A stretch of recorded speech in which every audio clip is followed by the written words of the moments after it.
StevePavlina.com Personal Development for Smart People, podcast number 2 for Friday, September 16th, 2005. In today's program, we're going to explore the subject of truth, and specifically how to understand and accept the reality of your life circumstances as they are right now. Let's begin with a simple story. When I was a child, my parents liked to pretend, like many other parents, that Santa Claus would bring us presents at Christmas. So when my siblings and I would wake up on Christmas morning, there would be a bunch of presents from supposedly Santa Claus sitting in front of the fireplace. Well, it wasn't long before my younger sister and I figured out that there really was no Santa Claus and that our parents were the ones putting those gifts out. But of course, when we confronted our parents about it, they denied everything and tried to maintain the illusion that Santa Claus existed. My sister and I would try to catch them putting out the presents, but we'd always oversleep. Well, one Christmas morning, I happened to wake up early, and so I went and got my sister up, and we walked out into the living room. I was probably about 8 years old at the time, and my sister was 6. But once again, we saw we were too late. It was totally dark in the room, probably around 5 a.m., but we could see that the presents from Santa Claus were already sitting in front of the fireplace. Just seconds later, though, our mother came around the corner, carrying a couple more gifts to lay out. And when she saw my sister and me moving around in the dark, she was so startled she almost had a heart attack. But my sister and I finally had proved to her that we knew that she was the one pretending to be Santa Claus. Now, I suppose you think I'm going to tell you that the moral of the story is not to spoil the surprise, but it's actually quite the opposite. See, my sister and I already knew the truth about Santa Claus, so we weren't spoiling anything for ourselves. But we thought our parents were in denial about the whole thing, and so we took steps to prove to them that they weren't fooling us. Now, how does this apply to your life? Well, in every area of your life, you have the option of either facing the truth willingly or living in denial of the truth. And when you linger in a state of denial or ignorance, you risk having the truth forced upon you. Your external world will eventually prove you wrong. In my mom's case, the truth was forced upon her, the truth that she wasn't successfully fooling us kids into believing that there was a Santa Claus by my sister and me. Which parts of your life could benefit from a bit more truth? For example, is it your health, your relationships, your career, your financial situation? Is there any part of your life where you sense you've been avoiding facing the complete truth? What part of your life do you feel hesitant or fearful to take a deep, long look into? Another way to think about this is to ask yourself, where in your life do you experience the greatest degree of procrastination? What are you putting off? What are you avoiding looking at? Whenever you find fear, you'll find an unwillingness to face the truth. Why? Usually, it's because some part of you doesn't really want to know the truth.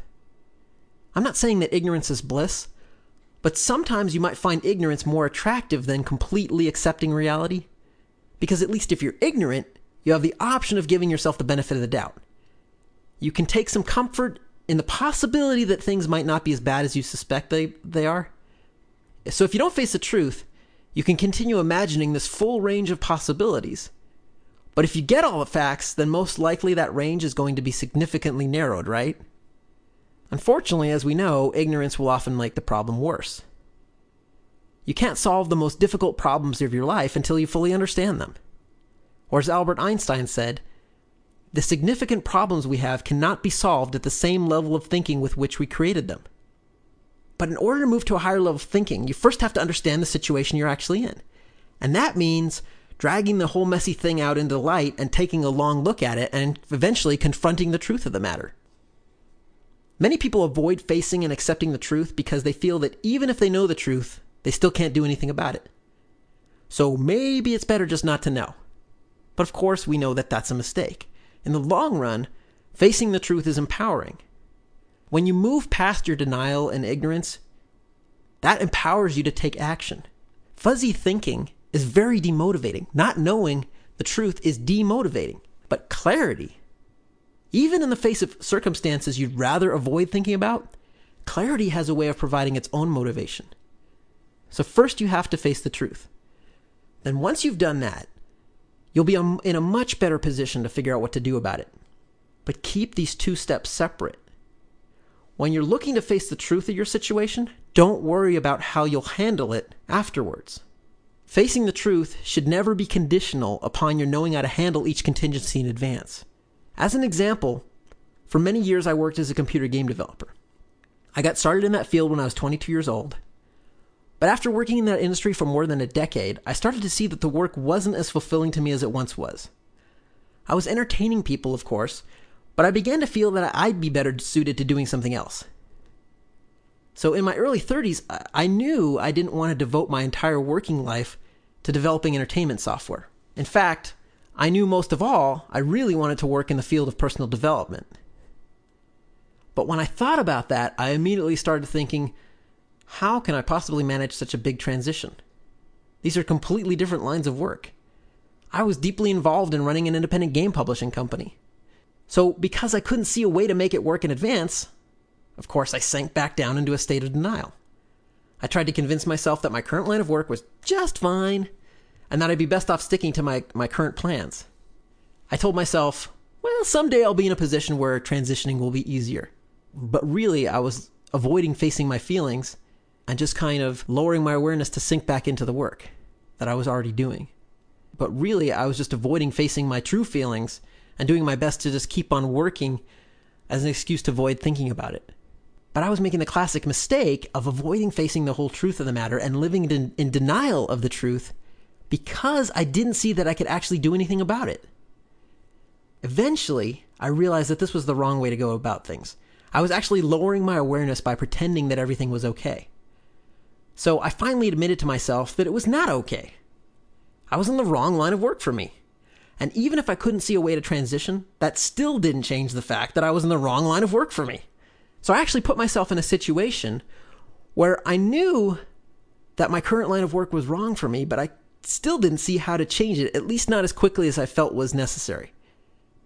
I actually had to say to myself, this is wrong for me, but at least for now, I don't really have a choice except to keep on doing it. And that was very strange. I think we have a natural tendency to avoid saying to ourselves, this situation is wrong for me, and then to remain in it for a while because we don't see any alternative. Imagine a smoker saying, yes, I know that smoking is wrong for me. I know it's killing me, but at least for now I don't see a way to successfully quit, so I'm going to keep doing it. Or imagine someone in a dead-end relationship acknowledging that the relationship needs to end, but that they don't see a way to break it off yet. What do you usually get in those circumstances? You usually get denial, right? People will say, no, smoking is okay, it's not killing me, or I'm not that addicted. Or if they're in a relationship, they're saying, well, the relationship's not that bad. It's rare that people will acknowledge the truth and then continue doing what's wrong for them if they acknowledge that the situation is wrong for them. It's rare that people will acknowledge the truth that the situation is wrong for them and then continue on in it because they don't yet see a way out. Now, even though that might seem to be a position of powerlessness and weakness, it's actually a much better position to be in than the state of denial or ignorance. You see, once you start accepting the truth, even if you don't like what you see, it helps you become much more clear-headed. You gain access to mental resources you never knew you had. You're finally thinking clearly. So it's okay to acknowledge your weaknesses and yet to continue succumbing to them. Just say to yourself, I know this is wrong for me, but right now I lack the strength or the knowledge or the resources to change. Then you can direct your energy on the intention to eventually find the strength to make the changes you need to make, whatever they may be. So in the case of my transition away from the gaming industry, as soon as I admitted the truth of the situation to myself, I felt first as if a heavy weight had been lifted, and then I began thinking very clearly. I would continue doing the necessary work I had to do, while all the while I was still clear that I was going to have to find a way to start doing something completely different. So I was able to start saying no to the things I needed to say no to, and that freed up extra time and resources, especially mental resources and energy, to start saying yes to the things I wanted to transition to. And it was only a matter of a few months after gaining this level of clarity that I was able to envision a way to make it happen. And for almost a year now, I've been working full-time in my new career, and without a doubt, this has been the best year of my life by far. By far. And it started with facing and accepting the truth of my situation, even when it seemed easier not to. So stop pretending. Don't pretend you like a job that you actually dislike. Don't pretend you're happy in an unfulfilling relationship. Don't pretend that your health is good when it isn't. If you want things to be better, you have to come clean with yourself and start accepting the truth. Nothing's going to change until you do that first. But once you surrender to what is, to what the truth of the matter is, you can finally begin to create what you want. Truth has to come first, though.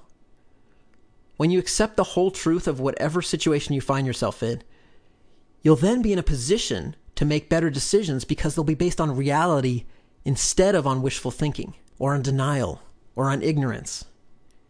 And surrendering to the truth will also help you manifest the motivation, the energy, the ideas, and the resources that you'll need to act on that truth, because you'll no longer be wasting so much energy maintaining an illusion. So let me give you 2 methods that you can use to help you start facing the truth in your life. The first is a simple writing exercise. I do this one in my journal, but if you don't keep a journal, you can just do it with pen and paper, or you can type it up on a computer. So here's how it works. Go over each area of your life, and in a moment I'll give you a list of areas to consider, and simply write a paragraph about each one. You want to answer the question, how am I doing in this particular area of my life right now? For example, you'd write a paragraph to answer the question, how am I doing financially right now? You'd write another paragraph to answer the question, how am I doing physically right now? And so on. You don't have to be particularly structured or formal about this. Just write whatever comes to your mind. Now, after you've written each paragraph, the second thing you do is give that area of your life a numerical rating on a scale of 1 to 10. With a 1 meaning that this area is down in the dumps and couldn't get much worse. And a 10 meaning that your results in this area are about as good as you can possibly imagine. So if you're rating your financial situation, for instance, a 1 would mean you're either broke or heavily in debt or you have very little income. And a 10 might mean that you've achieved financial independence. So once you've written your paragraphs and rated each area of your life, you'll have a nice snapshot of how you're doing. You'll gain some clarity as to which parts of your life are going well and which ones are lagging behind. And this will help you decide where you need to invest more time and energy versus those areas you can probably let slide for a while.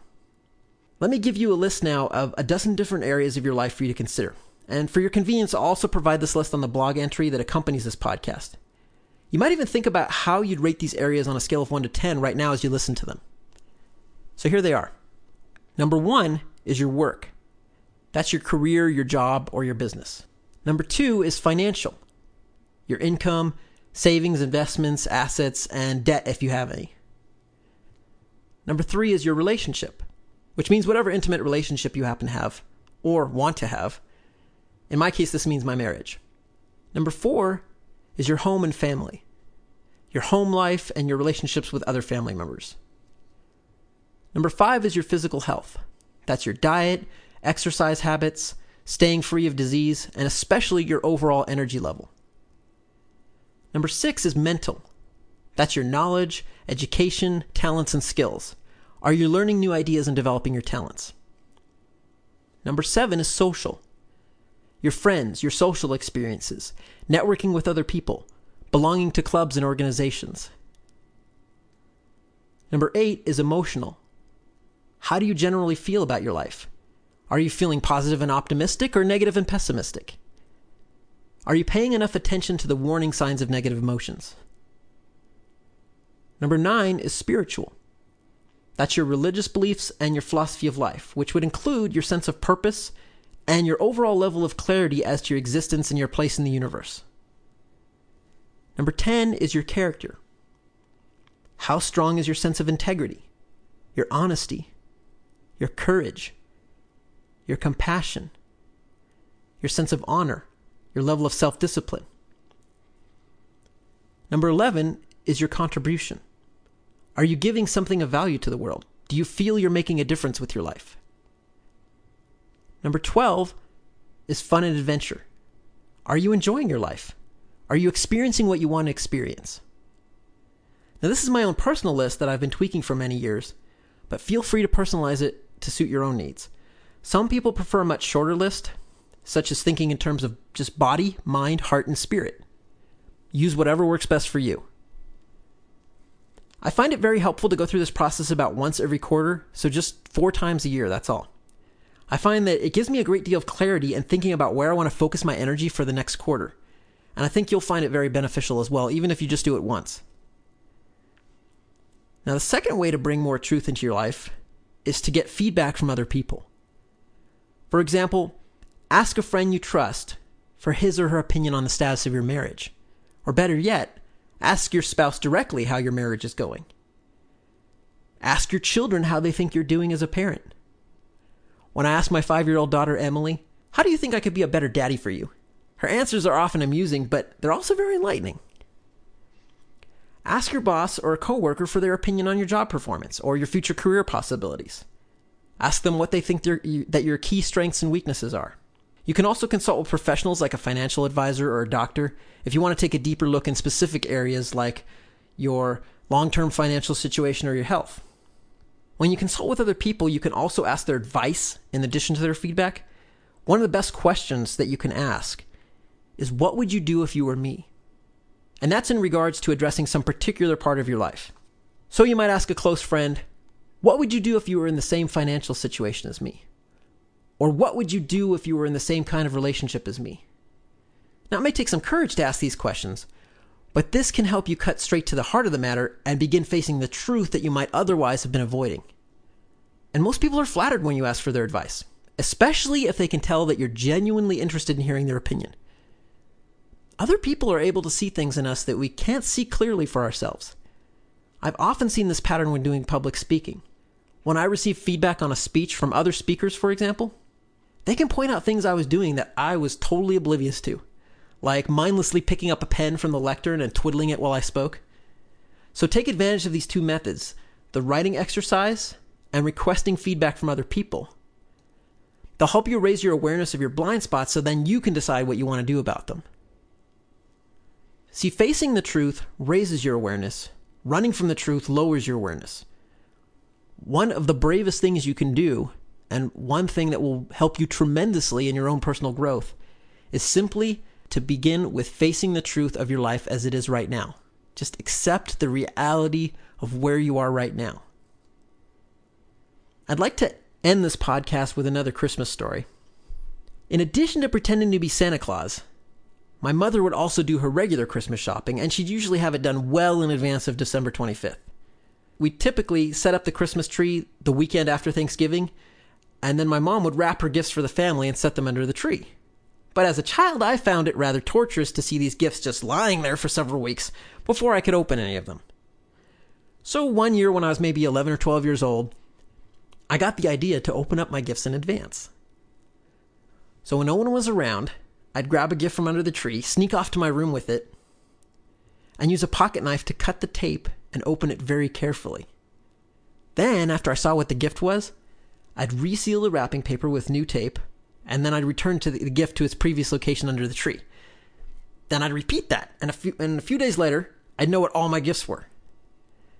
Needless to say, patience has never been one of my strong points. Now, you might be thinking this would spoil the surprise, but that actually wasn't the case at all. I just had my surprise sooner rather than later.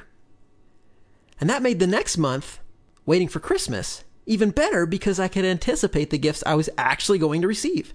I didn't have to rely on hope or guesswork because I knew the truth. And because I like knowing the truth in advance, I continued doing this sneaky habit for a few more years before I eventually grew out of it. I think at some point my dad figured out what I was doing because one time when I was a teenager, he gave me a Christmas gift wrapped in barbed wire. I'm not kidding. I'll tell you, my mom wasn't too happy about that, but I was able to open the gift with a pair of wire cutters. However, I had to wait until Christmas to open it because there was no way to rewrap the gift and make it look like it had never been pre-opened. Don't try this with your own children though, okay? My family was a little unusual sometimes. So the lesson I got from this story was that the sooner you learn the truth, the more prepared you'll be to deal with the realities of your situation. Now, you may not want to go sneaking a peek at your gifts like I did when I was a kid, but you should sneak a peek at the different parts of your life now and then and see how you're progressing. Don't just leave them sitting under the proverbial tree and never open them, even if you think you might not like what you find. While you might see some things you don't particularly like when you do this, you might also discover some of those genuine gifts that were just waiting to be noticed and appreciated. So until next time, live consciously. Until next time, live consciously. Until next time, live consciously.